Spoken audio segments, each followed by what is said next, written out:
नमस्कार, संगम न्यूज में आपका स्वागत है। पेश है सुबह की फटाफट खबरें। जहां दोस्तों हम इस खास खबर में सबसे पहले आपको कोरोना अपडेट देते हैं और कोरोना अपडेट आज सरकार की ओर से विशेष रूप से दिया गया है। जहां कोरोना वायरस को लेकर सरकार की ओर से राहत भरी खबर दी गई है। स्वास्थ्य मंत्रालय के संयुक्त सचिव लव अग्रवाल ने कहा है कि देश में 29 राज्य और केंद्र शासित प्रदेश ऐसे हैं जहां प्रतिदिन 5,000 से कम मामले दर्ज किए जा रहे हैं। 28 अप्रैल से 4 मई के बीच देश में 531 ऐसे जिले थे जहां प्रतिदिन 100 से अधिक मामले दर्ज किए जा रहे थे। ऐसे जिले में 295 रह गए हैं। 3 मई को देश में 17.13% एक तीन था। अब वह सिर्फ 6.73% रह गया है। सक्रिय मामलों में लगातार गिरावट दर्ज की गई है और आज एक दिन में देश में 1.3 लाख सक्रिय मामलों की कमी दर्ज की गई है। ज्यादा दोस्तों हम आपको बता दें 16 से 22 फरवरी के बीच प्रतिदिन देश में 7.7 लाख टेस्ट प्रतिदिन किए जा रहे थे। अब लगभग 20 लाख टेस्ट प्रतिदिन हो रही हैं। अब तक देश में कुल 34.67 करोड़ टेस्ट कर चुके हैं। पिछले 24 घंटे में देश में पॉजिटिविटी रेट 6.62% दर्ज की गई है। देश में 34 राज्य और केंद्र शासित प्रदेश ऐसे हैं जहां पॉजिटिविटी रेट लगातार कमी देखी जा रही है। 30 राज्यों में पिछले सप्ताह में कोविड-19 की उपचाराधीन मामलों की गिरावट दर्ज की गई। देश के 344 जिलों में कोविड-19 के मामलों में का संक्रमण दर 5% से कम है।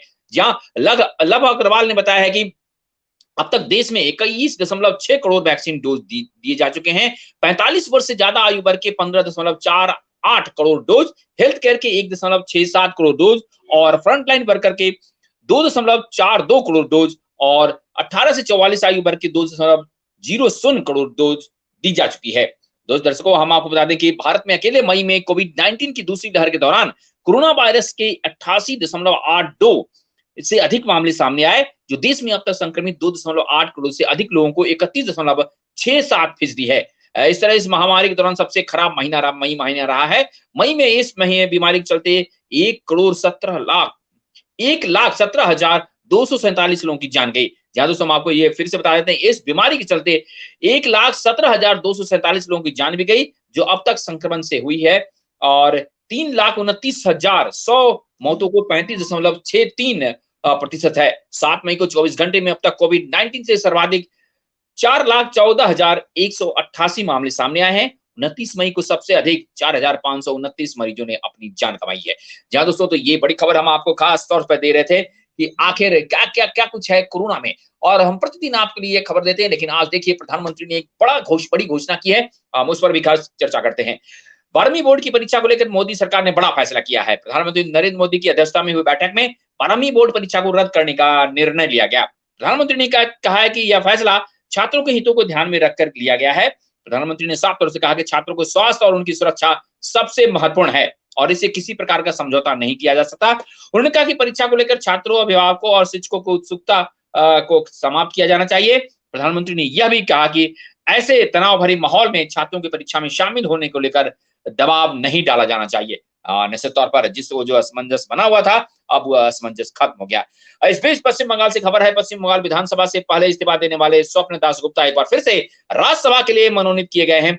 राष्ट्रपति रामनाथ कोविंद ने उन्हें मनोनीत किया है। स्वप्न दासगुप्ता ने इस साल मार्च में राज्यसभा में इस्तीफा दे दिया था।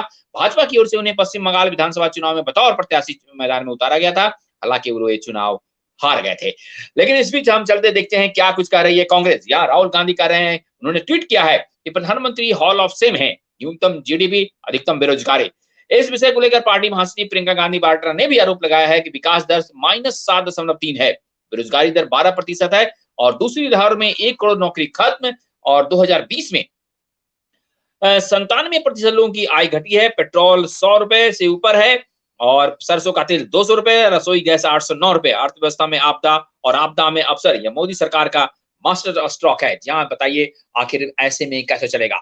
जी हाँ दोस्तों, और हम चलते हैं उत्तर प्रदेश की ओर। उत्तर प्रदेश में क्या कुछ हो रहा है, इस पर खास हमारी नजर है। और भाजपा के राष्ट्रीय उपाध्यक्ष और उत्तर प्रदेश के प्रभारी राधा मोहन सिंह ने महामारी के प्रबंधन की दिशा में उत्तर प्रदेश सरकार द्वारा किए गए कार्यों का बेमिसाल बताया है।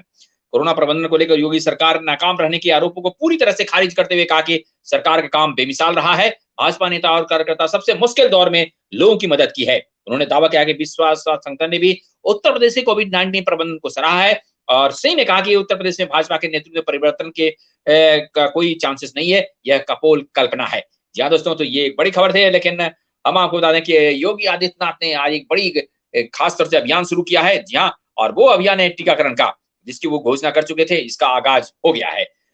कोरोना के खिलाफ योगी सरकार ने सबसे बड़े वैक्सीनेशन अभियान का आगाज कर दिया है। प्रदेशवासियों के लिए सबसे बड़े मुफ्त वैक्सीनेशन अभियान की अगुवाई खुद मुख्यमंत्री योगी आदित्यनाथ ने की। केडी सहाय केडी बाबू स्टेडियम के मुख्यमंत्री ने खासतौर से 1 जून को कोरोना के खिलाफ टीका जीत का अभियान शुरू किया। 18 से 44 आयु वर्ग के 2100 और 45 वर्ष से ज्यादा आयु वर्ग के 3000 बूथों के साथ यूपी में महाअभियान का आगाज किया गया है। जी दोस्तों, ये एक बड़ी खबर थी, लेकिन हम आपको अब ले चलते हैं सुप्रीम कोर्ट क्या कुछ कर रहा है और क्या कुछ वो चाह रहा है, ये भी हम जानते हैं। सुप्रीम कोर्ट ने केंद्र से कहा है कि वह कोविड के कारण अनाथ हुए बच्चों की मदद के लिए हाल ही में पीएम केयर्स फंड के तहत घोषित योजना का विवरण दे और बताएं कि इस योजना से कैसे इसे लाभ मिलेगा, इसकी पूरी जानकारी दें।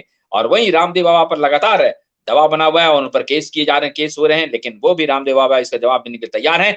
अब इस बार उन्हें खास तौर से क्या कुछ झेलना पड़ रहा है, वो भी देखते हैं। जहां एनएसयूआई ने बाबा रामदेव के खिलाफ एफआईआर दर्ज किया है। एफआईआर एनएसयूआई के राष्ट्रीय महासचिव रागेश करियप्पा ने कराई है। एनएसयूआई का कहना है कि ऐसे लोगों की बिना कार्रवाई के छोड़ना डॉक्टरों को नीचा दिखाना है। यहाँ दोस्तों, तो ये एक बड़ी खबर थी, लेकिन और भी हम बड़ी खबर पर आते हैं, जिस पर खास तौर से हम आपको इस फटाफट खबरों में आपको लगातार जानकारी देते हैं। जहाँ दोस्तों, और ये खबर आ रही है खास तौर से जहाँ RDSO, जहाँ उसे भारतीय मानक ब्यूरो पर एक राष्ट्र एक मानक मिशन के तहत मानव विकास संगठन के घोषित होने वाला पहला संस्थान बन गया है। जहाँ एक बड़ी खबर थी। और इसके बाद हम चलते हैं क्रिकेट की ओर। अंतर्राष्ट्रीय क्रिकेट परिषद ने बीसीसीआई को भारत में कोरोना संकट के बीच T20 विश्व कप की मेजबानी का फैसला करने के लिए 28 जून तक का समय दे दिया है। आईसीसीआई बोर्ड में हुई ऑनलाइन बैठक में भारत की नुमाइंदगी कर रहे बीसीसीआई अध्यक्ष सौरभ गांगुली और सचिव जयसाने की और T20 विश्व कप के इस साल अक्टूबर नवंबर में होना है। बीसीसीआई के इस महीने के 1 महीने का समय मांगा है कि आईसीसी बोर्ड ने उसे सर्वसम्मति से उन्हें समय दे दिया। लेखिए, और पूर्व वित्त मंत्री पी चिदम्बरम क्या कुछ कर रहे हैं, वो भी देखते हैं। उन्होंने कहा है कि वित्त वर्ष 2020 और 21 4 दशकों में अर्थव्यवस्था का सबसे काला साल रहा है। सरकार को जरूरत पड़ने पर और रुपए छापने चाहिए थी, जैसा कि नोबेल पुरस्कार विजेता अर्थशास्त्री अभिजीत बनर्जी सहित कई लोगों ने सुझाव दिया, लेकिन सरकार ने इस बात को नहीं माना है। जी हाँ, और इस बीच केंद्रीय शिक्षा मंत्री अभी थोड़े संकट में है और उन्हें कुछ परेशानी थी। कोविड-19 के परेशानी बढ़ने के बाद उन्हें एम्स में भर्ती कराया गया है। दोस्तों, हम आपको बता दें कि वो अप्रैल के महीने में कोरोना पॉजिटिव पाए गए थे। उसके बाद वो पूरी तरह से ठीक हो गए थे, लेकिन 1 जून की उनकी तबीयत अचानक खराब हो गई। उसके बाद उन्हें एम्स में भर्ती कराया गया है। लेकिन इस बीच एक और खबर है, सुप्रीम कोर्ट से आ रही है। सुप्रीम कोर्ट ने क्या कुछ कहा है, आइए उस पर भी हम नजर डालते हैं। जी दोस्तों, हम आपको बता दें कि कोरोना अपडेट्स हम आपको लगातार देते हैं और इसी पर जुड़े हुए ये सुप्रीम कोर्ट की भी खबर है।